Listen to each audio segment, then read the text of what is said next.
Welcome to Sunday Sweet Chats. My name is Charles K. Carter, and I'm a queer poet with a new chapbook coming out from Finishing Line Press called Artificial Sweetness. That's available to pre-order now at finishinglinepress.com. But that's enough about me. Let's talk with our sweet guest today, discuss some sweet, sweet poetry. Hello, JD. Can you introduce yourself to our audience? Hi, Charles. Thanks so much for having me on. I really appreciate this. This is a really good idea to kind of gather people together and talk about poetry. So thank you so much for having me. I am here to talk about my new book. Let me grab it for you.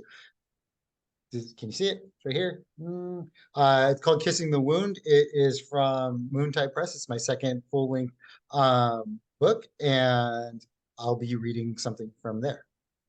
But I think you have a question for me, so. Yes, let's dig a little deeper into you before we get into poetry.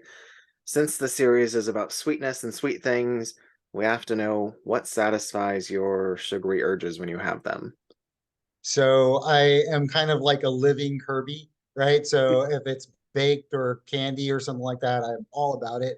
But I thought about this and I thought, so I have two.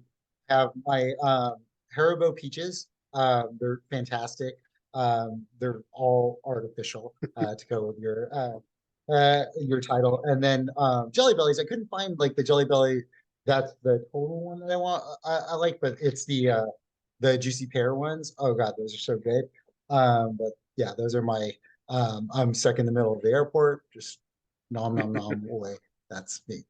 I love that you actually like have them there with you. I had someone else who's like, I gotta like eat things and like think about it, and it was like permission, and like I think her husband was like made a comment. She's like, it's research. It's for my poetry stuff. Like, I might have bought a couple of bags just for research. So all good. We need the sweet things in life, especially nowadays. Um, yes. but that's enough about food. Let's talk about some sweet, sweet poetry. You're gonna read a poem and talk more about this exciting new book that's out. Go for it. All right.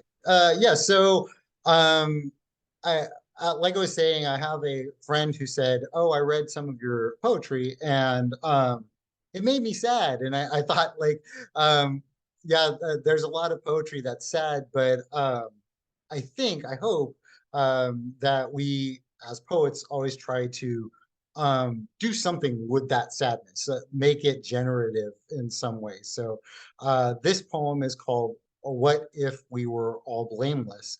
And I'll tell you a little bit more about it after I read it. So, what if we were all blameless? Our grief sobbing freely, welcoming kind arms and cards without pretense or protest, without justifying their own need or existence, just bending, breaking, blowing, burning away. Who then could heft their own pains on the scale and tick off a history of agonies vaster, more solid, more significant, more than our comparable worlds, orbits, losses? Here is apple for apple, eye for eye, life for life.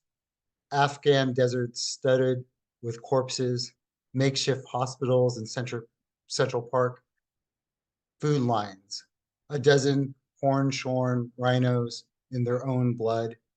Here is Wuhan, unemployment, Milan, hunger, Manhattan, furloughs, fears, and forgetting ourselves, facing immensity beyond our imagination, our petty calculations for which wounds are worse, which wounds deserve to be cared for.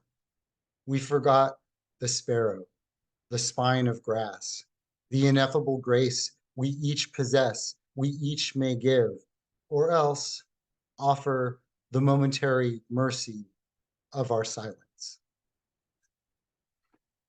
Wow, thank you. That was really beautiful. Great, great sound elements. Your alliteration is on fire. I love it. Um, Thanks. and I like your intro. Like, I think a lot of my work tends to be very heavy too at times, or comes out that way, and sometimes it is super freaking dark. But I mean, we're reflecting the world we see and processing and dealing with things, and I've kind of felt that way too, where it's like, oh my God, am I just too heavy all the time? And how do I balance that out? And the chat that's gonna air the episode that's gonna air before right before yours, spoke with Chell Campbell, and she's a poet from the Midwest, and she had taken a class with Winters, who said like those moments of joy don't have to be like so expansive. Like sometimes they're just those little nuggets in poems, and that's enough. Like we're still bringing light into the world, even it's those little pieces. Yeah, Because absolutely. I oftentimes mean, we hold on to those. So like that really like lifted a weight from me of being like, oh my God, I'm so tense and negative all the time in my work, and like kind of checking myself like, no, it's okay. You have those moments, and that's okay. That's still light. You're still bringing light into the world. yeah, absolutely. I mean, I think one of the things that I was at a dinner for Easter, and somebody asked me, "What do you like about poetry?" And of course, I wish I had this answer when he asked me it. But I think that poetry, oftentimes we ask a question and we kind of like deal with the question, but we're not weighted with trying to give an answer. And sometimes, like you were talking about, that joy is just somebody along the road with us saying, yeah, I had that question too, right? Or I've dealt with that ish too, right? And I'm not trying to give you an answer, and I'm not trying to guide you in one way or the other. I'm just trying to get you to hold my hand, if that is not too cliche to say. But yeah, I think poetry invites us to kind of converse with one another in our struggles and our joys.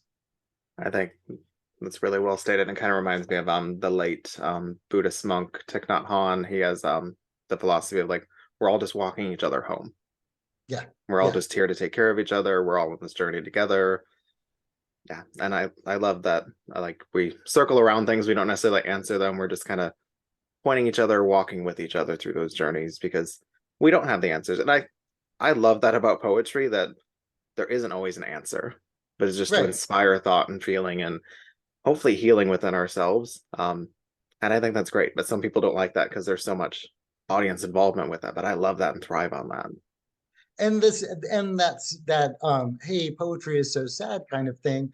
I think that there is value in that too. Like, sometimes you just need somebody to be down there in the muck with you and just be like, life sucks today. And and gather everybody together. And that's kind of like where I was going with this poem. I was trying to think of like, sometimes it becomes a bit of a dick measuring contest with our pain, right? Like, I've got this going against me and you don't know. And sometimes it helps to kind of pull back and say, what if we're all just kind of going through something, and that was the one benefit of COVID, is that we were all going through something, and nobody could deny like how shitty, or sorry, how bad everything was for everybody during that time. No need to censor yourself. I've been doing JD and I've kind of met through social media, and I think my personal page, so you've kind of seen, me kind of experimenting, exploring my own mental health and struggles with that. And one of the tools I've been using recently is a podcast called, oh, what's it called?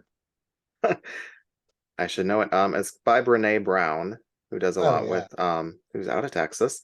Mhm. Um, what's it called? Unlocking Us, I think. Yes, called Unlocking Us. Um, and that's been so great. And one of the big things she talks about is what you talked about, that comparative suffering. Like that does no good. All that does is spiral us back into Yeah. shaming ourselves. Like, oh, I shouldn't feel bad. I have no permission to feel. No, you have permission to feel the shit you're feeling. That's valid. It's just kind of learning how do we check and understand those feelings and hopefully process and move from them so we're not always in those negative headspaces, which is really Yeah. And hard. well, I mean, it's hard to not tap into like our own trying to be competitive with one another too, in the weirdest ways. Like, competitive for pain, competitive for hurt. Oh, I was hurt more, or I cried more. And yeah, just stopping yourself and saying, so you're proud of like of that, or you want to wear the laurels of your pain. And I don't think there's anything wrong with acknowledging your pain, but wearing it as something that is better than everybody else's pain, I think is something that is worth kind of at least checking in and saying, Mm, maybe not, right? yeah, I get that. Yeah, we've Who knew we'd be talking about self-help? This But whole I time. think that's what, I don't know. I know my journey as a poet is oftentimes, trying to work through my own shit, but also like just trying to understand the world. And I mean, you using the word competition, like there's so much like hyper competition, and especially in the American society and where we stand, like there's Yeah. so much like hyper competition, hyper masculinity. We often like hold each other at a distance, instead of like saying, "Hey, no, I hurt too. This is what I'm going through." This like holding each other and going on that journey to walk each other home. We don't And we don't like have a lot of that. no, and like I told you, I had heard so many horror stories about AWP as far as poets go, this competition and stuff. And I don't know if it was because this was like, I think this was the first live one after COVID or everything, but it was just a bunch of people getting together and just like kind of loving on each other. And it was so non-competitive. And and now I'm all like, oh God, please don't let it change, right? But with the further we get from, this big collective trauma, I hope that there's poetry and writing and stuff that comes out of it that reminds us of this moment that we all collectively were like, let's take care of each other, right? Because like you said, we live in a world where it's so easy to get past that and kind of go back to me in my corner and you in your corner and our competition and that kind of stuff. And it really doesn't do us any good. Totally agreed. Um, we could talk about this all day. We could talk about Let's talk about your it. book. I love this idea of togetherness. Let's talk about your book. Let's get together around that.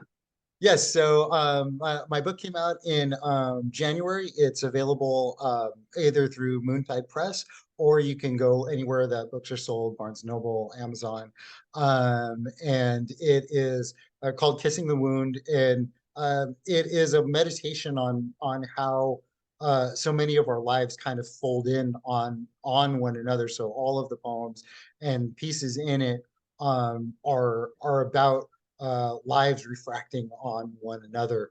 And I hope that it reflects in what people read and they see that it's a lot about me, right? But we always write about ourselves, but I'm hoping that the message of like our stories kind of reflect one another comes out there. So yeah, I'd love for folks to check it out. And thank you so much for having me on to talk about it. Yeah, thanks for being here. And we'll make sure to get links from you. So we'll put that in the video description so people can access links to your book and other things you want to share out. Um, Thank you so much for being here, JD. It's been a pleasure to Thank have you. you. Sweet, sweet treat. This has been sweet. Thank you so much. I definitely could talk to you all day. You're a great host. Thank you. Thank you so much. It's been a sweet treat to have you and all of my guests and all of you who joined to watch for these episodes of Sunday Sweet Chats. There will not be a new episode next week, but if you think I should do a second season, let me know in the comments, but also show the show some love by sharing, liking, getting it out there. If you are a poet who's interested in maybe joining me for new episodes, reach out to me. Thanks for being a part of the sweet experiment. And in the meantime, let's fight all the salty powers at B by staying nice and sugary sweet. Much love and peace to everyone.